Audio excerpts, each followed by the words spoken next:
Welcome everybody to the fourth class in our Getting Started series presented by the Family Search Library. This class is on getting started with research in Brazil. We'll be getting started in just a second. Just a couple of housekeeping items. We do want to let you know that this class is being live streamed, but what's awesome is we are actually presenting this with Roots Tech. So Roots Tech is actually live streaming the class across Facebook, YouTube, and it will be part of the rootstech.org mini events afterwards. So once you watch all this information, this great information Debbie's going to present for us, and you think, yeah, I need to go back and look at that again, it's going to be available anytime. So other than that, I think we're ready to get started. I'm going to go ahead and turn the time over to Debbie. All right, thanks, Beth. And I'm glad that it's being recorded because I've got a lot of information and you're probably going to want me to slow down or pause. And you can do that when you watch it on rootstech.org. And don't forget to register for Roots Tech. It's coming up soon. Registration's opening, so you're not going to want to miss it. It's always epic. All right, let's talk about getting started with research in Brazil. And I thought it'd be fun to show a few fun pictures from Brazil just to get us all in the mood. So lovely Iguazu Falls. I've actually been there. It was awesome. So at the end of this presentation, hopefully you'll be able to understand how to identify localities, know about the basic record types. We'll talk about research strategies that you should use. I'll show you some online resources, and then I will also show you where you can get some help for reading the records, because if you don't speak Portuguese or read the handwriting, it could be tough. So the best place to start your research in Brazil is at home. Ask questions, call your family members, gather information and memories. They have the key, they have the clues that will help you to get started. And especially the older members of the family, be sure and interview them, especially before it gets too late. Maybe you don't have time to research right now, but you will want to later. And if grandma and grandpa are no longer around, you've missed that chance. So take notes, interview, make recordings. Smartphones are great for that, and get started with your research. All right, let's talk about locating records. First of all, you need to identify the locality. And one of the great things you can use, obviously, is a map. One of the things that I love to use, especially for Brazil, is Wikipedia. And that is because almost every part of Brazil is divided up into a city, but some of those cities are very, very recent. So it's really important that you kind of pinpoint the day when that city was founded and then try to find the jurisdiction before it was divided up and made into that city. And oftentimes in Wikipedia articles, especially the ones in Portuguese, will tell you that it was founded from this city. And so you'll know if your ancestor lived there in that city during that time in that area, then you would go to the previous city, and so on and so forth. And you can also use gazetteers, which help you to identify places. But just remember, you probably are going to want to do the genealogy of the locality before you do the genealogy of the people. So keep that in mind. All right, let's talk a little bit about research strategies as well. So the ideal thing is to go from the known to the unknown. So think about the ancestor. What do you know about them? Do you have their name? Do you have the date of an event, even if it's approximate? Do you have the name of their hometown? And do you have a family connection? What is your goal? What is it that you're hoping to find? And I have created this little strategy chart that I'm showing you here. And so the first column is the type of event or the record that you might be looking for. And it's important to know something from each of the next three columns. So for example, if I'm looking for a birth or a church baptism record, I need to know the names of the parents of that child, or possibly the names of his siblings. I also need to have a rough idea of when he was born, or when a brother or sister was born, and I need to know a place. And it may not be, may not have the exact birthplace, but look where the parents were living. And it says the same thing with the marriage. You need to know the name of the bride and the groom, or the names of their parents, an approximate date of marriage. And of course, you can start with the birth date of the oldest known child. And this is what I always say, and people are like, oh, don't count 9 months back and start looking for that marriage, because once they made that commitment to marry, they were considered as married. And as long as they did the deed and got married before the child was born, the child was considered legitimate. And so it's important to start with the birth date of the oldest known child. And then, of course, you need a marriage place. or where they were living, or perhaps you have the birth of the baptism record of a child. And it's the same thing for death and for immigration and immigration. All right, let's also now talk a little bit about record types and content. So we're going to talk about civil registration, church records, and immigration records. So the Family Search Wiki has a wealth of information on record types, archives, and repositories, and lots of research aids. So we're going to spend a bit of time in the wiki today so I can show you where these resources are. So if you're on Family Search, you're going to click on Search, and when the menu appears, you're going to choose Research Wiki. From there, you're going to get here to the, so I'm going to walk you through it. So here I am on the Family Search page. I've clicked Search and then Wiki. And then that's going to bring me over to a new page where in the search bar, I'm going to start typing in Brazil. So I've got Brazil. And what I want to choose is Brazil genealogy, because that's basically the homepage for all things Brazilian research. Once you get there, you'll see a wealth of articles on different topics about research in Brazil. Probably the best for those of you that are getting started is this section right here called Getting Started. And it has tips and guides and all kinds of fun stuff. There's a clickable map that shows you all the states in Brazil. You can start there if you know the name of the state, or if you don't know exactly where it is, you don't know your geography, you can go down here below and see the alphabetical list of all the different states. And then as you go further down, you can see there's online gazetteers, family search resources, BYU Portuguese tutorials. And then we have over on the sidebar, we have some other resources. So research strategies, finding town of origin, all kinds of information about different record types. And all of these are active links. Then you have some information on background material, so learning more about the history and the culture. And then you also have the archives and libraries and the societies and even where family search centers are located in Brazil. So the Family Search Wiki has a wealth of information. There we go. Now let's talk about civil registration. So civil registration are government-created records of births, marriages, and deaths. In order to find the record you need to know the name of the municipality or the name of the city. And so that's really important. And that's where your gazetteers and your Wikipedia and doing the genealogy of the locality comes in handy. So going back to the wiki again, I'm on the Brazil genealogy page. I want to show you a couple more things here. So as I scroll down, and for those of you that may like to research in Portuguese or another language, you can choose the languages from the side. You have either the Google option or you have the option to view the page actually in Portuguese. So that's a great option there. So keep that in mind. So I'm going to click on the Portuguese and you can see here's the Portuguese wiki. Sometimes there may be more in one language than there is in another, or there may be different things in one language that there is in another. And that's why it's important to check them both if you want to see what other resources are available. And then of course you can use the Google Translator to help you translate the page. Now we're going to go to the civil registration page for Brazil. And so as we scroll down here, you can see a big list here of online records for civil registration. And those are all found on Family Search. And then we have some more background information here about civil registration and about when they started. They passed a law in 1850, but most of those records didn't really get started until much later. So keep that in mind. Before that, you're going to do church records. Here's a birth information about birth records and what kind of information you might expect to find in a birth record. And one of the great things you might find would be the names of grandparents.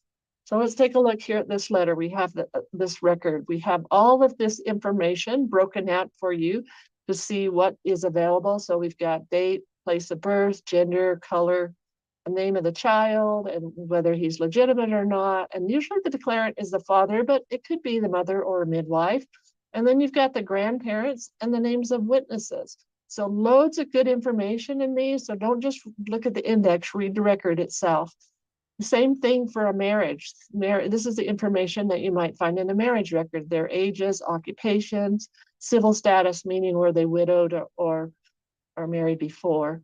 And then we have the record again broken out with the date and place of marriage, the name of the person who's going to perform it, We've got the name of the bridegroom, and then we've got some great information about the bride and groom.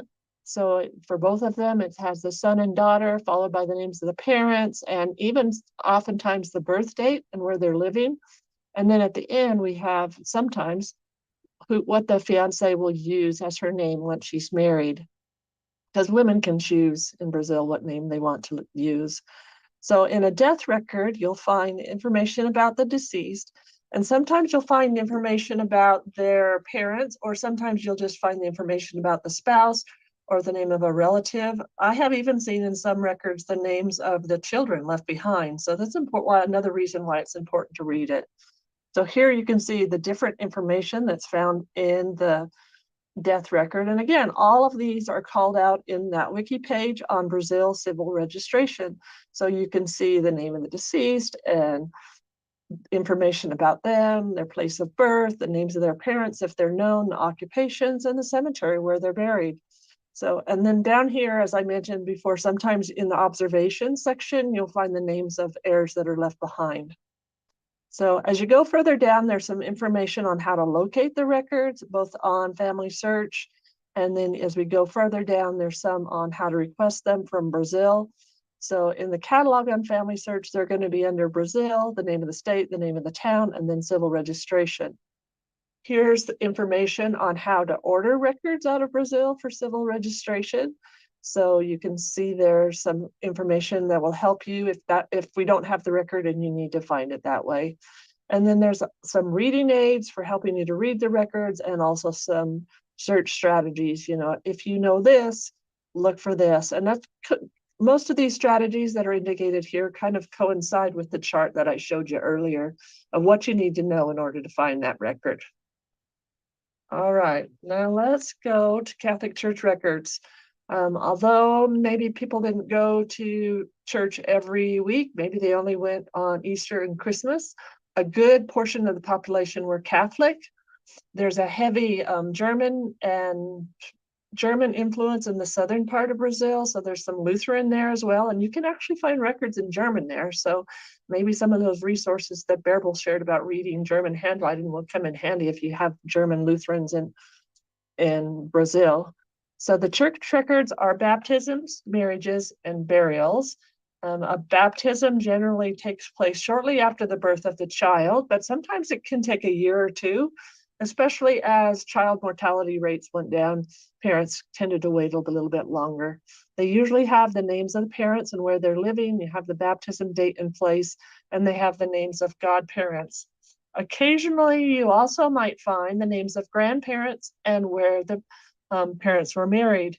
And you may find the phrase for the parents, recibidos, and that indicates where they were indicated they were married. And that's a big clue to look for. If it says recibido en esta freguesia, if they were received in this parish, then you would assume that their marriage took place in that parish, assuming that whoever gave the information was correct. Now, here's an example of a baptism record, and you will recognize this one, our famous Brazilian soccer player, Pelé. So in this record, we have the date of his baptism, the name and the sex of the child, the birth date of the child, and then we have the names of the parents and the godparents. So very rich records, important to make sure always that you read through that entire record. All right, in a church marriage, you will get the names and birthplaces and ages and maybe the occupations of the bride and groom. The birthplaces will be in the form of saying where they were originally from or where they're a native of, not necessarily they were born here. It'll say natural of or originally from, that sort of thing. You'll also get the names of the parents and their place of origin in the same way, not the exact say they were born in this place, but it'll be they were natural of, in Portuguese, of course, or originally from, in Portuguese. And then you'll get the marriage date and the marriage place, and then you'll have the names of the witnesses. Let's take a look at one.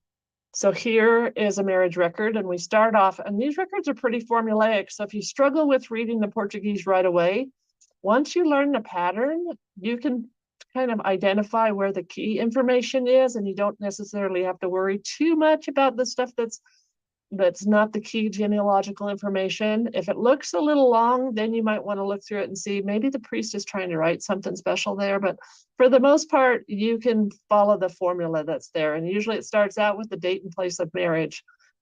Next, you have the names and ages of the groom, followed by that of the bride. We always do the males first. And then it also includes the place of birth and baptism of the bride and groom. So that's important to look for. In this one, it says natural baptizado no regresido, and it gives the name of the parish. And then the names of the parents of both the groom and then the bride. So this is important information. And remember, always read that image. In a death record in the church, you will have the name, age, and perhaps the birthplace of the deceased, the names of the parents if it was a child, or the names of a spouse if they were married, and then usually the death and burial date and place. Sometimes all the date you get is the date of the burial, so you can use that as a substitute for the death date, or just put the month and year. So here is an example of a death record. You get the date and place of death. And again, these are very formulaic. And then you get the name, age, and the spouse of the deceased. And then that final piece in yellow-orange is the date and place of the burial. So you'll know which cemetery they were buried in. Let's talk now about indexes, because if you have only done US research, these indexes are going to drive you bonkers. Trust me, they do me.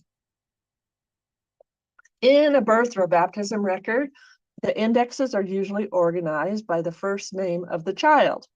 So what does that mean? If your child was Maria somebody, or Maria Isabel, let's say, you are going to need to look at all the Marias, and you may have to check the Isabels just because maybe she was indexed under the name Isabel. And sometimes these indexes have the parents' names and sometimes they don't. Sometimes it's just the father's name. In a marriage, it's usually by first name again of the groom. It usually includes the name of the bride.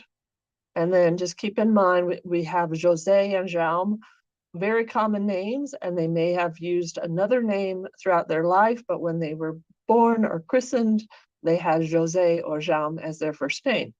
And the same thing for death or burials is by the first name of the deceased. And then the number that's identified there, you need to determine whether it's a page number or a record number. So let's take a look here, an example from a baptism. As you can see on the far left, the child's name, followed by the names of the parents. And in this case, I can tell the L in that third column, that's the book number. And then the FLS or FLO is folio, so that's the page number. And if you see a letter V followed by a number, that's your indication that that's a page number, and it's going to be the back side, the verso, the back side of that page. So that's one way you can determine if it's a page number or a record number.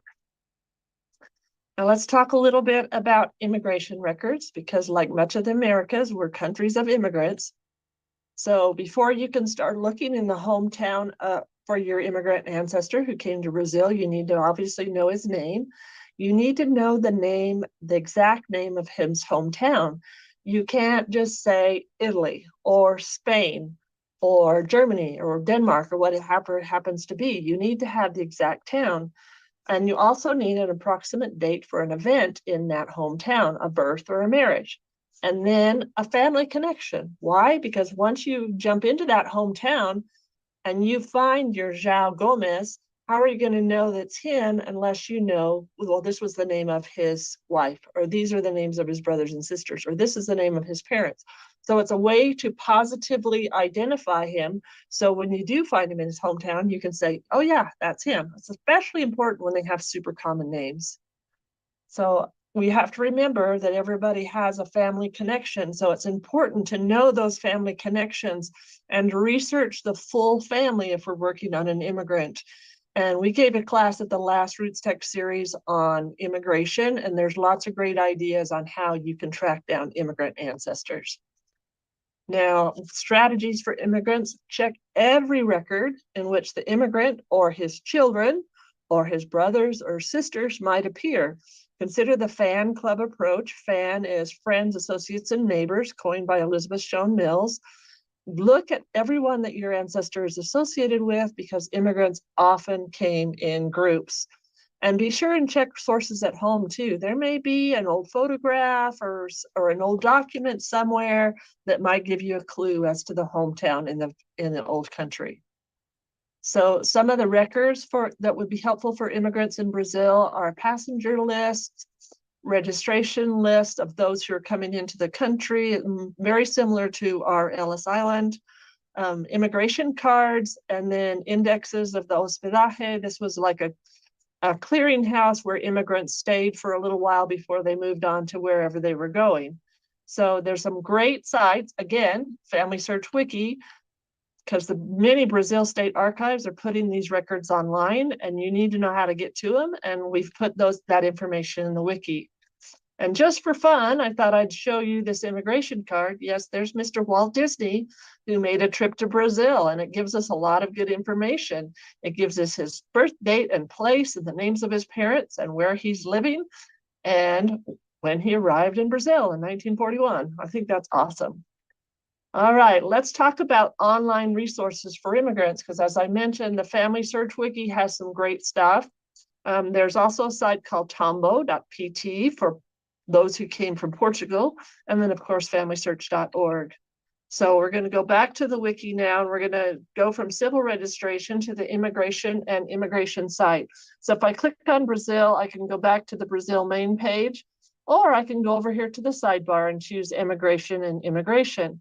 And that's going to take me to this page that is loaded full of information about immigration and online records. So here's a whole slew of sources to try for immigrant ancestors that went to Brazil. You can see that there's links there, and some of them indicate exact instructions on how to get to the record so you can start your searches. As we go further down the page, there's information about each of the major ports that early immigrants might have sailed into. We'll start with Rio de Janeiro, and you can see there's a lot of sites there that are very helpful. And then right here is some great information on how to use that one site, because it's not super intuitive, especially if you don't speak Portuguese. Here's some for Paraná, some for Salvador, and then we've got some for Santos as well. And also in the ones for Santos, there's a lot of step-by-step instructions here that will help you to understand how to access the records and do your searches. Some of them are name searchable, so it's important to try searching by name so you can look through them that way. And then of course we have the Port of Sao Paulo. There's some information there. And then we've got, as we go further down, we've got the digital repository, the immigrant memorial, and then there's some other thing. There's some stuff for Minas, for immigrations that came into Minas Gerais. Got information about passports, and then the rest of the page is about cultural groups, minorities, and those other different nationalities that came into Brazil, and along with some resources that might be helpful to you as you're looking through those as well. So world of resources here on the page. So it's important that you look through these. As we go further down, there's information about the different archives in Brazil that would help you as well. How you can request a record, how you can visit their website, what kind of information that they might have recorded on your immigrant ancestors that went into Brazil. So a lot of good stuff here. So keep that in mind as you're looking for your immigrant in Brazil. All right, I mentioned the Tombo.pt site. What this is a filter site that takes you to all the district archives in Portugal. And some of these district archives have passport records or records of people leaving the country. In order to look for them, though, you have to have an idea of which port they might have left from. But in those passports and those immigration records of them leaving, you will find, if you can find the right person, their name, their birth date, and where they were born, where they were from. So you're going to start by choosing the district or the distrito, and then you're going to go down and find the passport records and choose the date range for the passport that you're looking for. All right, this is the National Digital Archive of Brazil. You can find lots of newspapers here as well. So it's another good place where you can check for information. And sometimes we have found announcements of those who have become citizens and where they were from. So it's always a good chance, good site to test out, just to take a chance and see if you can find something there. So besides newspapers, it has a lot of other cool things as well about Brazil. So if you're interested in reading those newspapers, it's a lot of fun, especially for us history geeks. So on FamilySearch.org, there's 3 ways to locate records. You can go to search and then records. You can go to search into images, and you can go to search and the catalog. And I'm going to walk you through quickly each of those and how they work. So we'll start with the search record. So search and then records. And that's going to take me to this search engine. But before we do, for those of you that are finding maybe you're not seeing all the records you think you should at your Family Search Center, read this. When you're in the Family Search Center, download or encourage the staff there to download the browser extension if they haven't already. And that will give you access to more premium sites available from Family Search. So just FYI on that. All right, let's take a look at the search engine here. For those of you that haven't noticed, there are more options that will expand out the search engine. So you can see all of these options here. Although Brazilians nowadays tend to use more than one surname, it's important to search primarily using just the one surname. So keep that in mind. I don't recommend that you do an exact search because it totally limits your searches. It will only search for exactly what you put into the search bar. And if you have misspelled it wrong, or in the index record it's misspelled wrong, you will miss it. So not recommended. All right, in the search engine, you can put in a name, but you can also put in an alternate name. Maybe your ancestor was Jose Gregorio, and you can put in Gregorio as an alternate first name, just as an idea. The same thing with the last names, you can put alternates. Under life event, you can choose, the default is any, but you can also choose birth, marriage, residence, or death. And if I want to try to tease out a marriage record, I will choose marriage and then put a place and a date range, and more of my results for marriages will filter to the top. Down here at the bottom, we have the option to add family members, so the spouse, the father, and the mother. We also can look at, you can look by DGS number as well if you'd like. And I love, not many people do this, but I love to filter by location. So I'll put Brazil, and then I will put in a state or a province. So maybe Brazil and Minas Gerais, or Brazil and Paraná, and go from there. So let's take a look at a search results page. I just did a search for João Gomes. So up here are the filters that you can use to filter your results by these different topics. I invite you to explore those. Here you have the name of the person in the record that matches what I put in my search engine. Here you have the event that's associated with the record. And then here are the relationships of the people that are listed in the record. And the camera link allows me to view the image, which you're always going to want to do, right? And then the little piece of paper allows me to review the indexed information. And then if I want to change my parameters, my search parameters, without going back to the front page, I can do that right here. All right, when you're searching by name, make sure you always look at that image and apply filters when you have too many results. And again, I'm going to probably say it a few more times, always look at that original image because there's more clues. As we mentioned earlier, there's family connections. There's also ways to search with these family connections on Family Search. If you do a spouse search, you can search for the person with the name of his spouse or with multiple spouses. If you do a parent search, you can search for the entire family using just the names of the parents, or with mom and dad and maybe a adoptive dad or a stepdad. And then you can also do a search using just the paternal and maternal surnames, which is more common in Latin American countries and in Brazil than other parts of the world. All right, let's go back to our search engine and take a look at some other options that we have here. We also have down here the option to find a collection, and also we can search by the name of the collection or by the name of the place. I'll blow that up, and you can see there's a little search field there that you can start typing in Brazil or whatever it might happen to be, or you can just click on Browse All Collections. In this case, I clicked on that, and then I started to type in Brazil in the collection title up in the upper left-hand corner here, and then these are my collections, but I also have options over here. Let's say I only want to look at birth, marriages, and deaths. I can check that box and it'll just show me the collections that have births, marriages, and deaths. Now, the Family Search Catalog has a lot of digitized images, books, periodicals, maps, and other resources. It's another place that I highly recommend that you search. The library has extensive holdings, and the other good thing about the catalog right now is it will let you see if the records you need are digitized. So you can use it to verify if it's been indexed, and you can also locate other items that might be available for your locality or your surname. It is organized by jurisdictional levels, so be sure to search all the jurisdictions for your ancestor.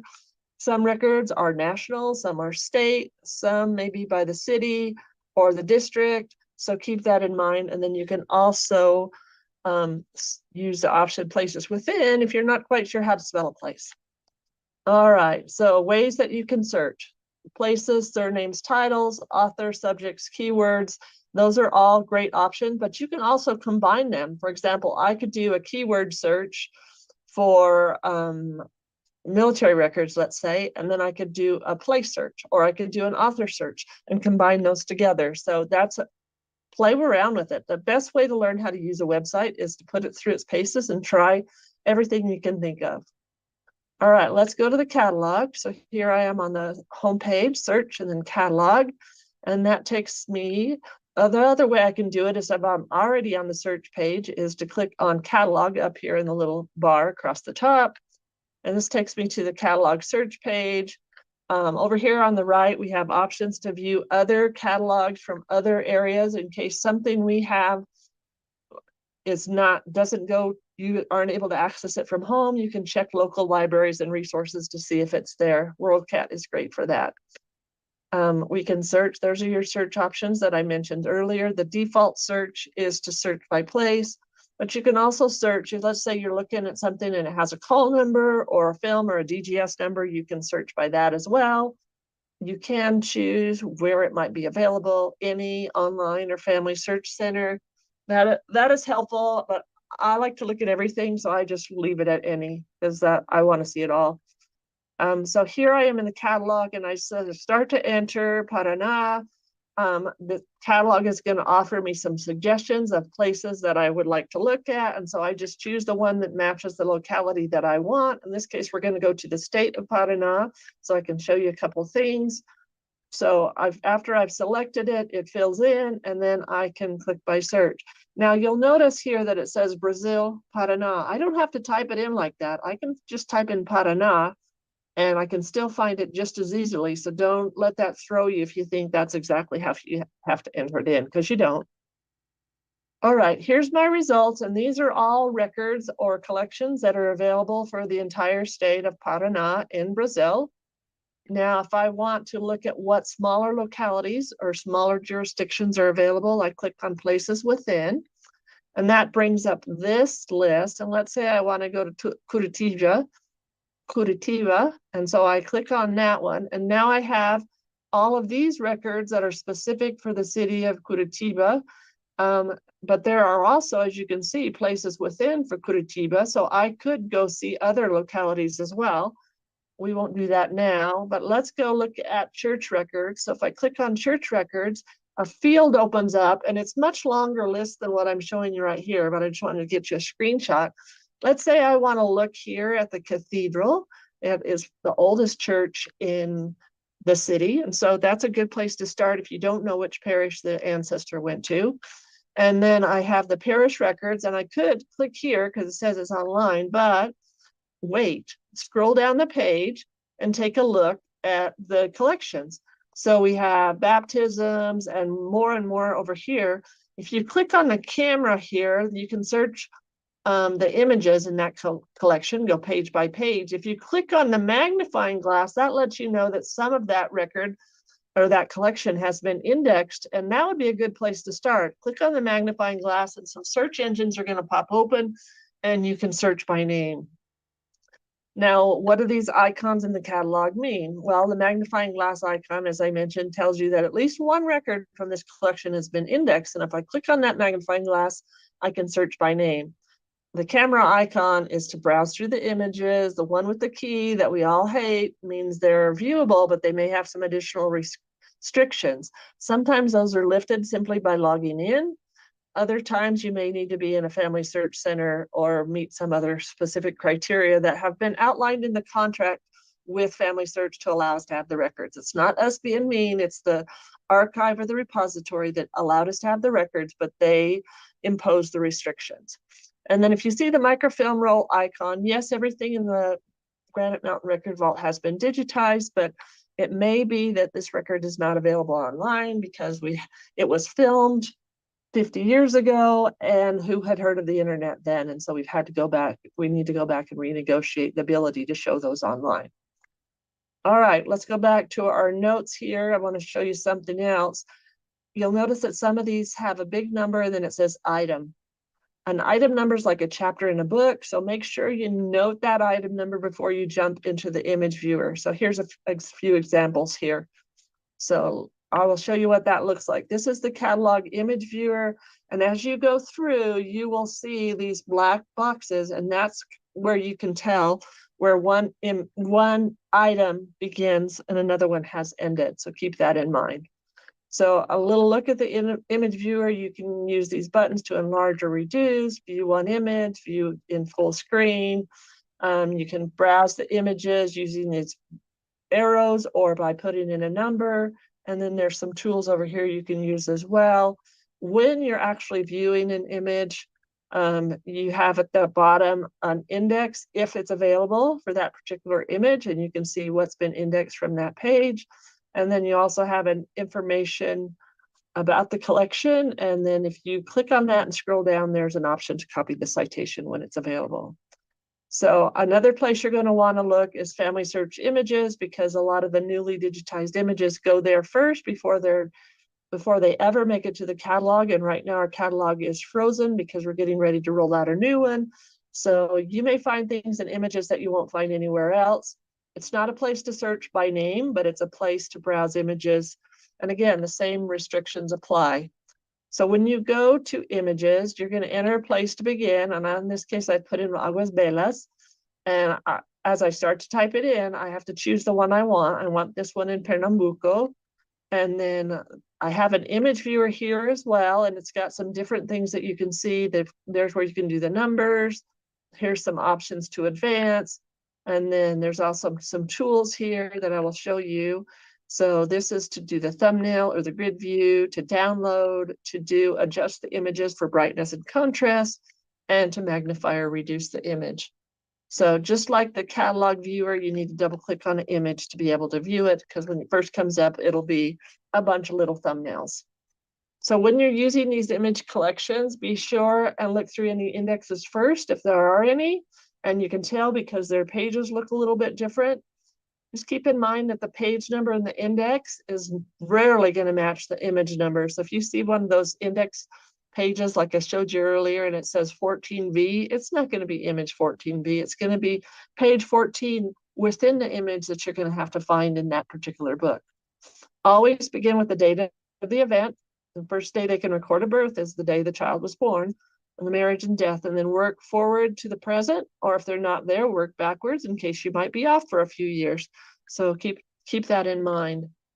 When you're using images, be sure to keep a research log or some notes so you know which ones you've looked at, so you don't have to look at them again because you can't remember, because you won't remember, especially if you work on it and then go away for 2 weeks and then come back. Be very patient when you're doing this and don't give up. People have really good success in the images, but it takes a lot of patience and diligence. And again, for newly acquired records, search images is your best bet. And there are cameras in Brazil right now capturing records, so it's important that you look there.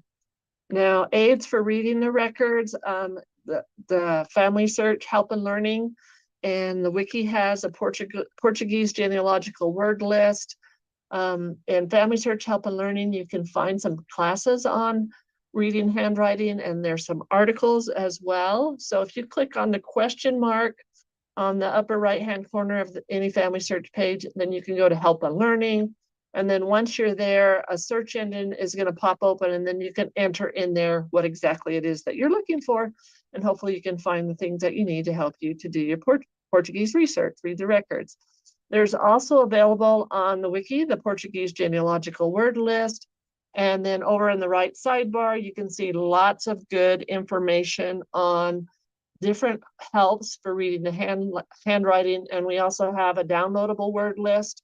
So it's in PDF form, so you can download that to your computer, maybe keep it up on one screen while you're researching on another, or if you want to go old school and print it and use it, have it there while you're reading, you can do that as well.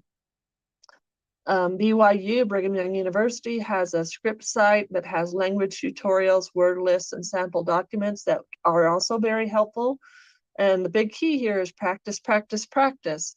And then they also have a basic access to a basic Portuguese paleography manual. Say that 3 times fast. All right, so here's the script.byu.edu site. As this is the home page, you'll have to scroll down. They have so many more language options now. So scroll down until you find the one for Portuguese.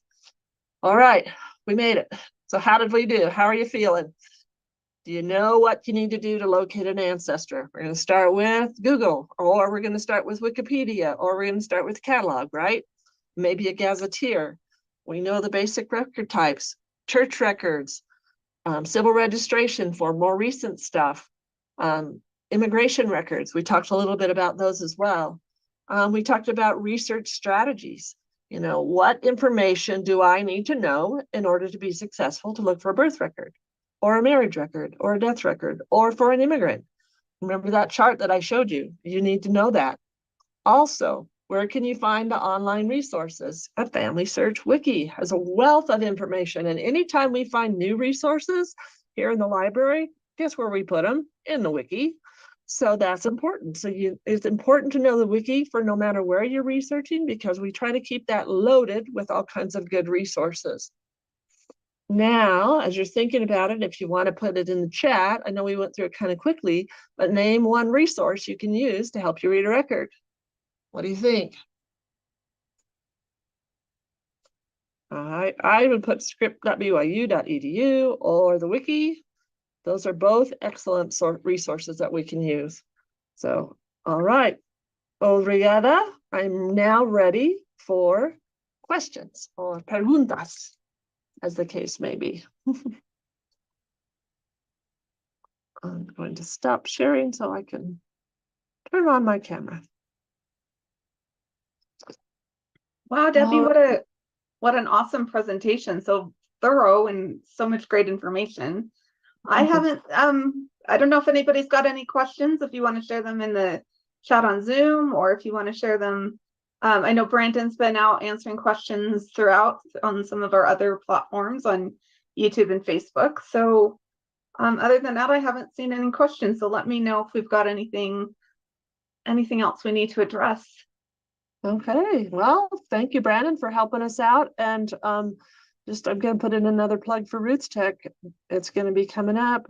We're going to be able to register soon. I'm super excited. I'm giving several classes, and it's such a great resource. And all the classes stay up all year. They just keep staying up until they are out of date. So go to Roots Tech and see what you can learn, and be sure and sign up, because it's not just all in person. A good portion of it is online, and you're going to find some treasures there. Yeah, it's great resources, including this Getting Started series that we've been doing today. All of these classes are going to be on rootstech.org, which is exciting. So it's going to be under one of their called mini events. Awesome. Okay, we do have a question. Is there any way to find the division of jurisdictions in Brazil? So probably the best thing to do would be to start with like Wikipedia, because I found if you go into Wikipedia, whether you do it in English or Portuguese, and I recommend you look at them both, usually they also have a sidebar where they will indicate what district it belongs to, what state it belongs to, and then within the article itself, it will give the history of the place and say, this town was founded in, let's say 1950 from XYZ. And then, so if you're going further back, then next step I would do would be to find that town and see what it says about when that one was founded. And then based on when the jurisdictions were, then I would start looking for the different records for my ancestors in jurisdiction that was in charge during that time period. So yeah, Wikipedia, Google, gazetteers, but my big go-to is usually Wikipedia. Awesome. Great suggestion.